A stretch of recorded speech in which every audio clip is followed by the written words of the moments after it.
entitled A Dance of Faith. We're going to be in the book of Matthew, looking at chapter 15, starting from verse 21. Last week we left off talking about Peter on the water with Jesus and how that worked faith and increased faith, and how Jesus continued to work with his disciples and was building up their faith. This story has troubled me. Jesus here encounters a desperate woman. She's pleading for the deliverance of her daughter, who is possessed by a demon. She's asking Jesus to deliver her daughter, but through this back and forth dialogue, which I'm calling a dance, there's something here. I say it's troubling, maybe troubling to you too, because of the words that are being used and the interaction. So let's walk through this, and I'm going to break it down. So if we look at Matthew chapter 15, starting from verse 21, it reads it like this. Leaving that place, Jesus withdrew to the region of Tyre and Sidon. A Canaanite woman from that vicinity came to him crying out, "Lord, Son of David, have mercy on me. My daughter is demon-possessed and suffering terribly." Jesus did not answer a word. So his disciples came to him and urged him, "Send her away, for she keeps crying out after us." He answered, "I was sent only to the lost sheep of Israel." The woman came and knelt before him. "Lord, help me," she said. He replied, "It is not right to take the children's bread and toss it to the dogs." "Yes, it is, Lord," she said. "Even the dogs eat the crumbs that fall from their master's table." Then Jesus said to her, "Woman, you have great faith. Your request is granted." And her daughter was healed at that moment. So there's a lot here. There always is in Scripture, but there's three things I'm going to observe with you in this Scripture. We're just taking a look at what's occurring here. But the three things are heart, humility, and honor. Heart, humility, and honor. First, on the observation of heart, the heart of the woman for her daughter, the love of a mom for a child. And it is her child that she's making the appeal for. And the way that it plays out, it's showing a level of desperation. The woman is after something for her child, and she will not be turned away. That's what you're hearing occurring in these few scriptures, is that she keeps pressing even as it doesn't look good.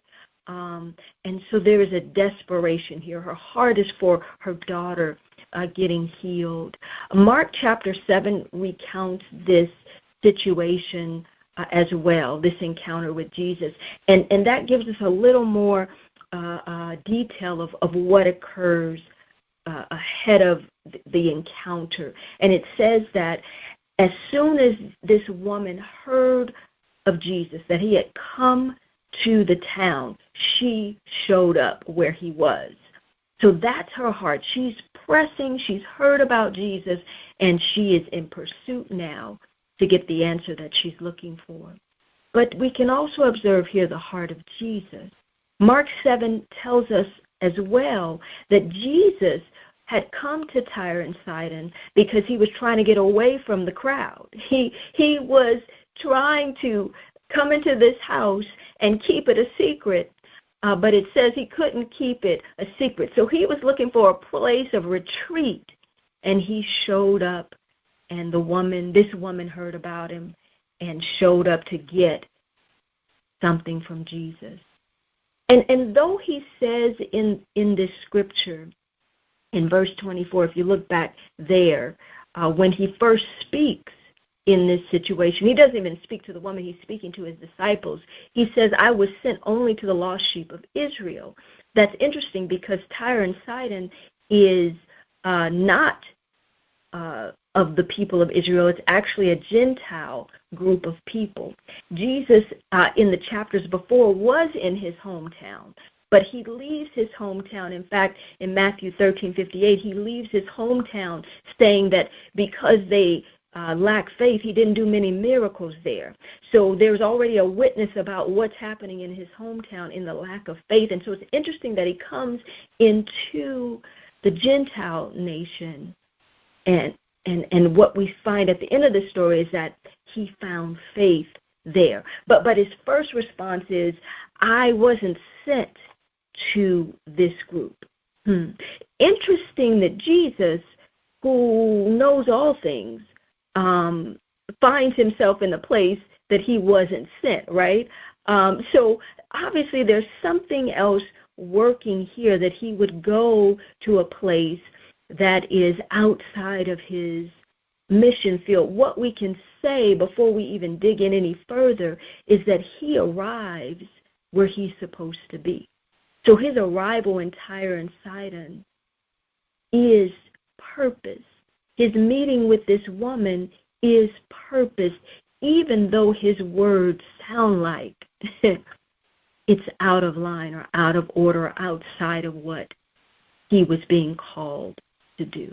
Okay, so that's the heart. I'm observing the heart of the woman and the heart of Jesus in this text. Now, humility. That word humility means to lower or to make oneself low. It describes a person in a biblical sense that is God-reliant instead of self-reliant. So the humility of the woman in this text, when she first asked Jesus, or her first statement that's recorded here in verse 22, she says, Lord, Son of God, have mercy on me. Have mercy on me. And what she's saying is, be merciful to her, to have pity on her. She's not standing on the reason why she would be worthy for Jesus to do what she's asking. But she has humbled herself to say, I need your pity. And in saying that, it's saying, I don't deserve what I'm asking you to do, but be merciful to me. Interesting that she says, be merciful to me, when it's really her daughter that needs the deliverance. But I'm sure the moms on the line, or any of us that have had those that we care for in a deep way, we put ourselves in the place of that person, and that is a humbling as well, a humility as well. So it's her humility and perhaps even knowing something of the heart of Jesus that keeps her pursuing, even when she could have been offended. Let's talk about the offense in the scripture that has bothered me. First of all, in verse 23, after she makes her plea, it says Jesus did not answer a word. Y'all, what that means is that she runs up to Jesus. She speaks directly to him. She calls him Lord, Son of David. There's no mistaking that she's talking to him. And yet Jesus says nothing. Silent. But that doesn't deter her from what she's after. But then when he does speak, his words seem offensive. First of all, he doesn't even talk to her when he does speak. In verse 24, he speaks to his disciples saying, I was sent only to the lost sheep of Israel. So basically he's saying, this woman talking that I'm not speaking to doesn't qualify. And then the second thing he says in verse 26 is, it's not right to take the children's bread and toss it to the dogs. Y'all, come on. Tell me what's going on here.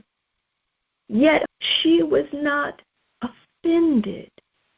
And she kept pursuing. Now, let me admit that there is a certain level of limitation with the text in the Bible. It's like 2D versus 3D, or what we got going on now with that's like 5D, I don't know. But this text it doesn't give us the color, the tone of Jesus' voice or the facial expressions.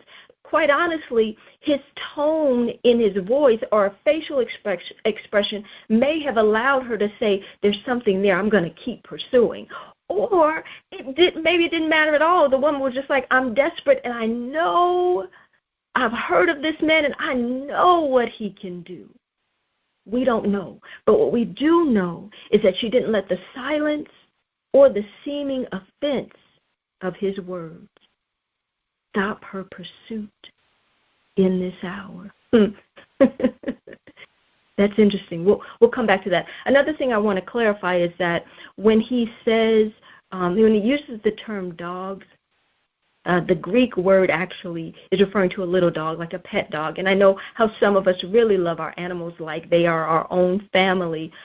So there was definitely a term of endearment as opposed to a term of offense in the statement that he makes. But what that statement is saying is, even us that love our dogs, I don't know, y'all have to tell me if this isn't true, but if it's between the dogs and the kids and who's going to eat, the kids are going to eat, even if the dog cannot. And the dog may just have to wait or not eat that night. But the kids are the first priority. That's what Jesus is saying.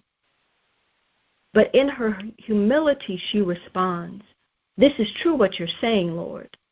But even the dogs eat the crumbs that fall from their master's table. She was relentless.